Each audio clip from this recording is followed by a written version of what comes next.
बाबा जित्तो का जीवन एक प्रेरणाप्रद दास्तान है, जिसके कई पहलू मानवीय जीवन की उस महानता को प्रदर्शित करते हैं कि इंसान भगवान की प्रार्थना से बहुत कुछ प्राप्त कर सकता है।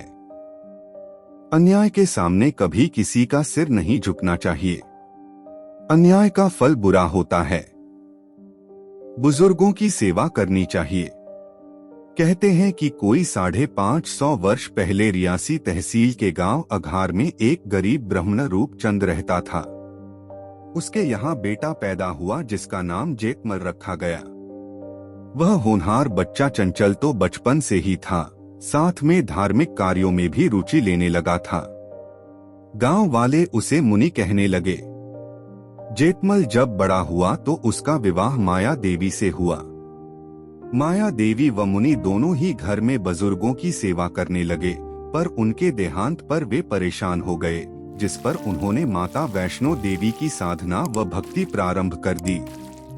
कहते हैं कि माता वैष्णो देवी की भक्ति के दौरान जेतमल मुनि को सपना आया कि उसके यहाँ पुत्री पैदा होगी, जिसके साथ उनकी सदियों तक पूजा होती रहेगी और आने वाली पीढ़ियां याद रखेंगी। इसके कुछ समय बाद जेतमल के यहाँ एक सुंदर कन्या ने जन्म लिया, लेकिन लड़की के जन्म के साथ ही उसकी पत्नी माया का निधन हो गया, जिसका मुनि जेतमल को भारी सदमा पहुंचा। मुनि जेतमल बच्ची का पालन पोषण करने लगे।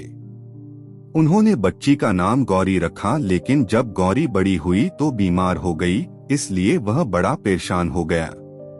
स्थानीय वैद्य उसका उपचार करने में असफल हो गए, जिस पर जेतमल ने वातावरण बदलने के लिए गांव छोड़ने का फैसला किया और वहां से अपनी बेटी गौरी और कुत्ते के साथ तहसील जम्मू के गांव कानाचक के इलाके में पिंजौड़ क्षेत्र में अपने एक दोस्त राहदू के यहां चले आए।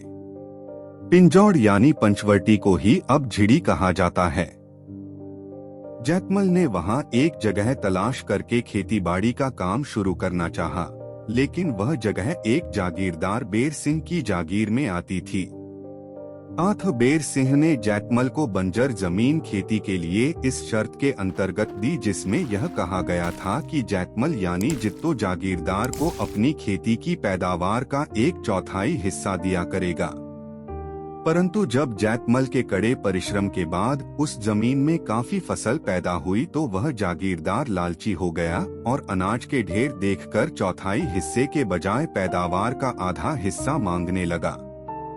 लेकिन जेतमल निर्धारित शर्त से अधिक अनाज देने को तैयार नहीं हुआ। इस पर जागीरदार ने आग बबूला होकर अपने कारिंदों को वह अनाज उठा लेने का आदेश दिया।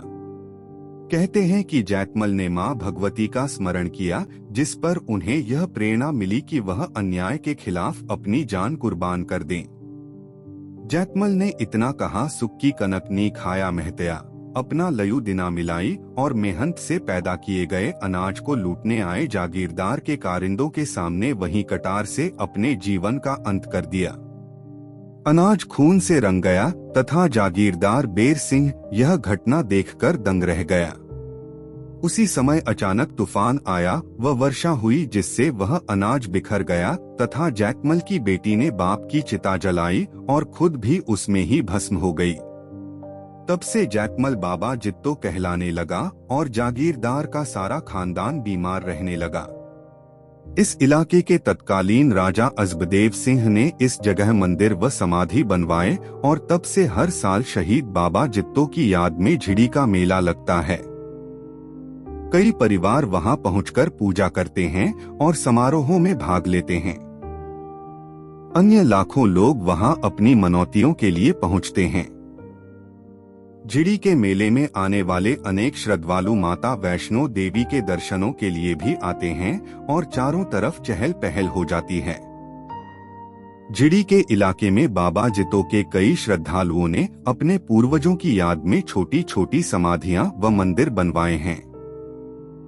इस क्षेत्र को बाबेदा झाड़ तालाब कहा जाता है। यहाँ लोग कई रस्में पूरी करने आते हैं, जिसके कारण यहाँ श्रद्धालुओं की भीड़ भी बढ़ जाती है।